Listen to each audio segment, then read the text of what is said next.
Hi, I'm Concita Thomas with Great Shape Fit Club, and I'm here today with Shira Nelson from Mom Beyond Baby. Hi, Shira. Hi, how are ya? I'm doing great. We're here together today to talk. I'm so excited. You're launching your Healthy Mom Guidebook, which I've had the privilege to get an advanced copy, and I love it. And we are really just here to talk all things busy mom, fat loss without losing your mind. And we found out maybe a year or so back that we were pretty much sisters in that space of losing fat without losing your mind. And, we've been working together on different things ever since. So I'm obviously going to be affiliating your guidebook. I'm excited about that. And I asked you to get on here with me to kind of chat so that my audience and my newsletter subscribers can get to know you and your philosophies and understand why they need your guidebook. So let's chat. All right. Do it.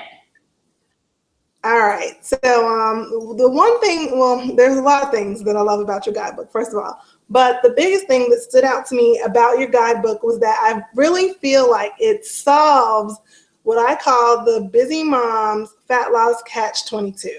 And that catch-22 is that as well the rules, right? We have a lot of life going on in our life. We have children, we have businesses, we have jobs, and we really don't want to spend a lot of time trying to figure out the whole fat loss piece. So how many times have we both heard, just tell me what to do and I'll do it. Just give me the rules and I'll follow them. And, that doesn't really serve us beyond a very finite point. So when we're following the rules, we're not really getting what we need because the rules are not written with us in mind. So for instance, the rules may include foods that we don't like or workouts that we don't like, or even just eating habits that don't naturally fit our lifestyle. And then the flip side of that catch-22 is we have had recently really a resurgence of the whole intuitive eating line of thinking, and just listen to your body and do what your body tells you, and that is the way to significant and sustainable fat loss. And while that sounds good in theory, the huge problem with so many of the women that we work with, or that we should be working with in the future, is that their intuition is off. It's just off. If you've been surviving on burgers and no sleep and being sedentary, and you haven't eaten vegetables in the last 2 years, your intuition is just off. You are not going to crave naturally the things that will help you to lose fat and have energy, and to do it without counting grams and counting calories and just feeling insane. And the great thing about your guidebook is that it helps to identify and helps women navigate that middle space where you give them just enough structure and insight and education and almost pseudo rules, we'll call them guidelines, to understand what food does in their body, how it affects their hormones, how it can help them not be so hungry and not crave, but enough flexibility to actually then practice intuition within a safe space instead of just saying, listen to your body, go, Right. and see how that goes. So talk to me a little bit about how you even came to that.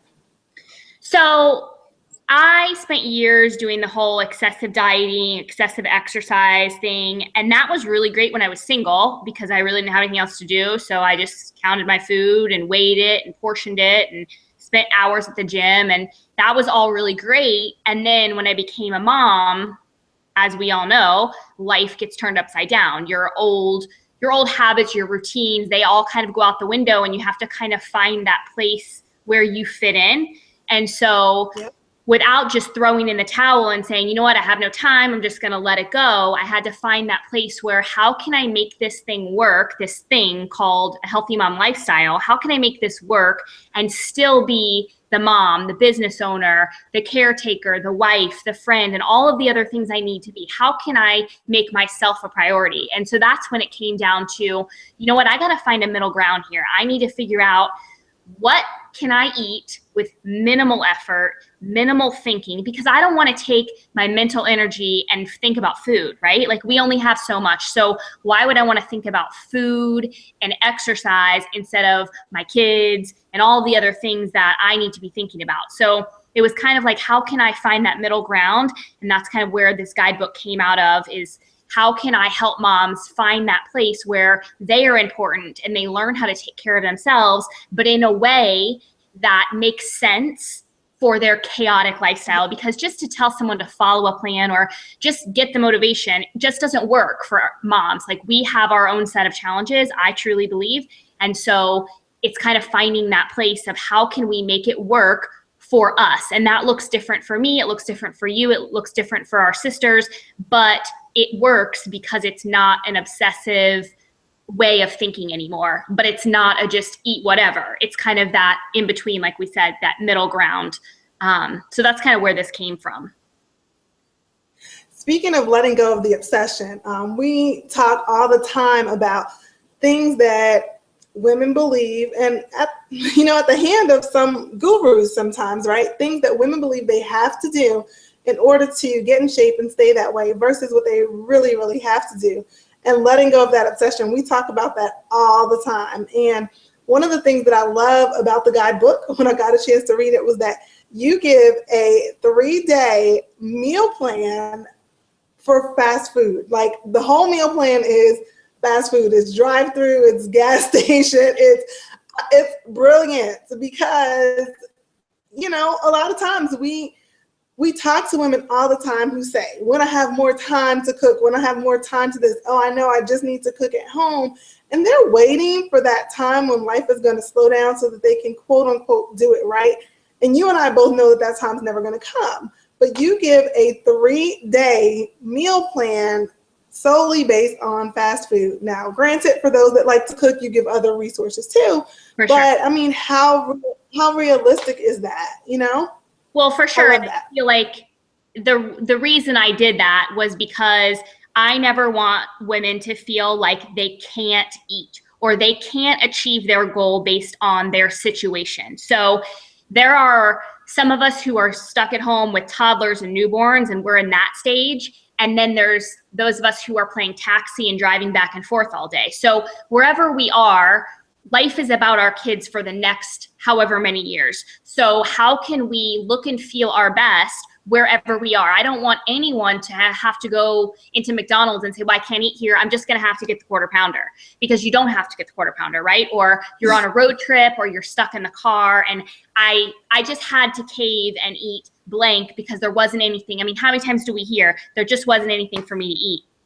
And maybe that's true if you're stuck to a meal plan, right? Because those meal plans don't account for things like McDonald's or the gas station or whatever. But what makes this different is that it does, because we know what real life is.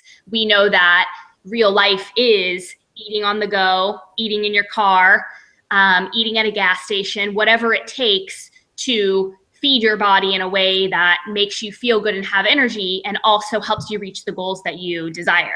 So it's just real life. That's why I did it. Absolutely, it is real life. I tell my clients all the time, if you think that you saw my car in the McDonald's drive-thru, you probably did. That was me. No shame.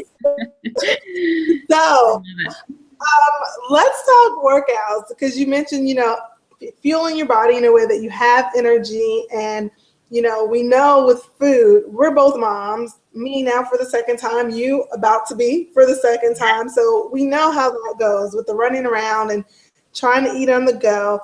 And just like that affects moms in eating well, the same thing happens when it comes to workouts. Again, because of the perception versus reality of what needs to get done workout-wise in order to get in shape, in order to get tight and toned and lose weight if that's a goal. And your workouts in the guidebook, I love them. They are short. That's why I love them. Definitely gels with what I believe in, what I do. And, you even have 1-minute workouts, 1 minute to 20-minute workouts.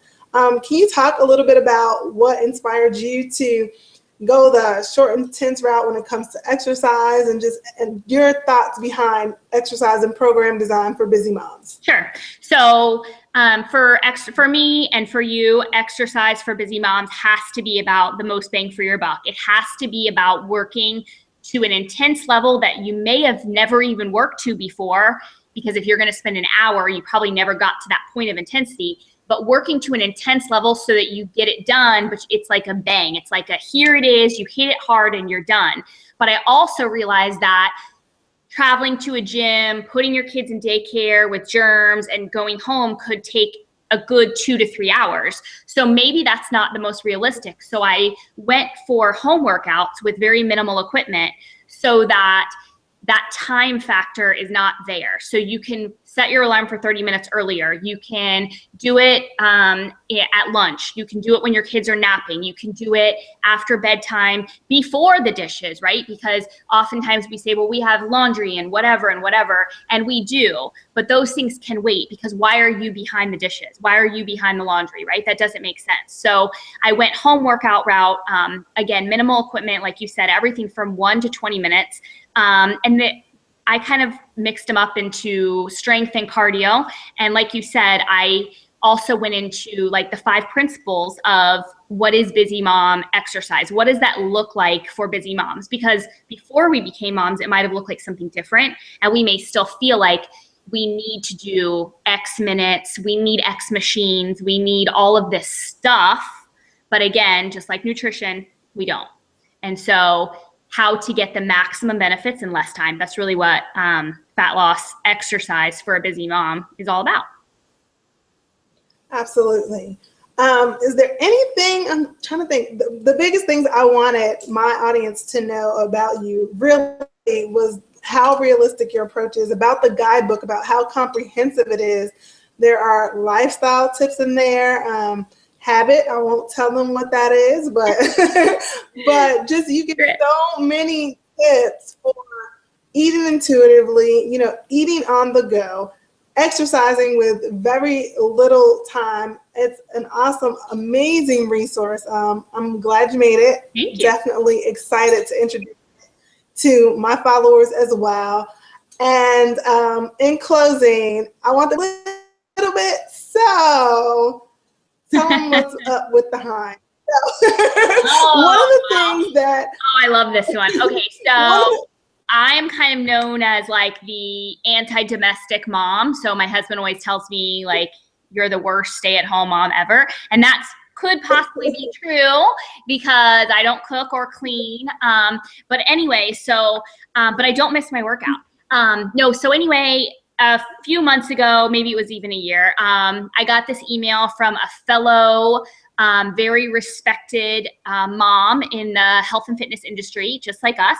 And her approach is basically the opposite of mine, about kind of making your things from scratch and home cooked meals and all these recipes. And it's just very different approach from mine, which is awesome. I love differences.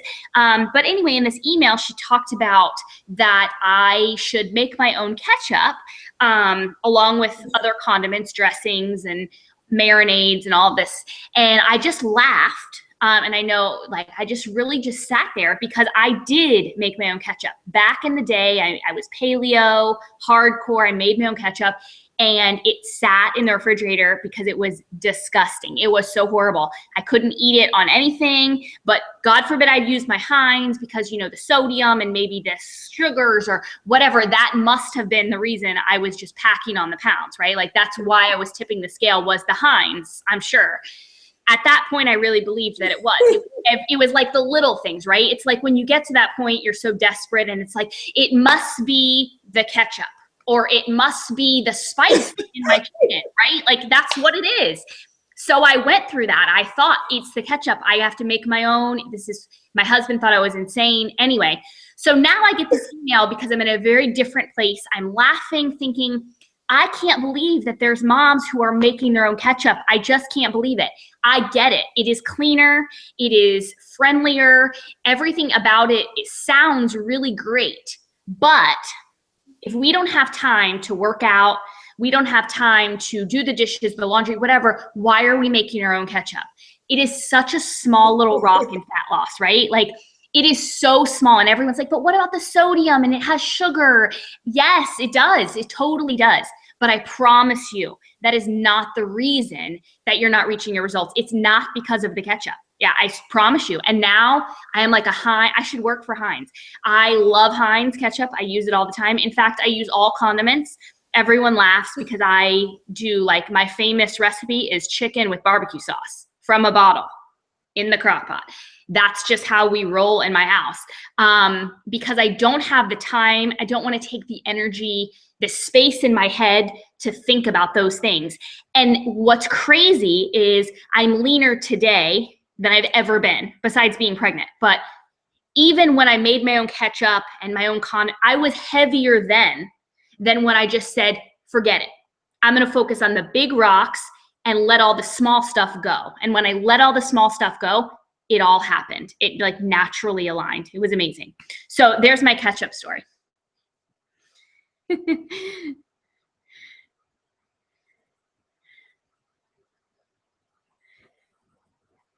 All right. Well, thank you so much for having me. Do you have any other questions? No, I don't. I was stuck for a minute there. I didn't see you. No, but thank you so much, Shira.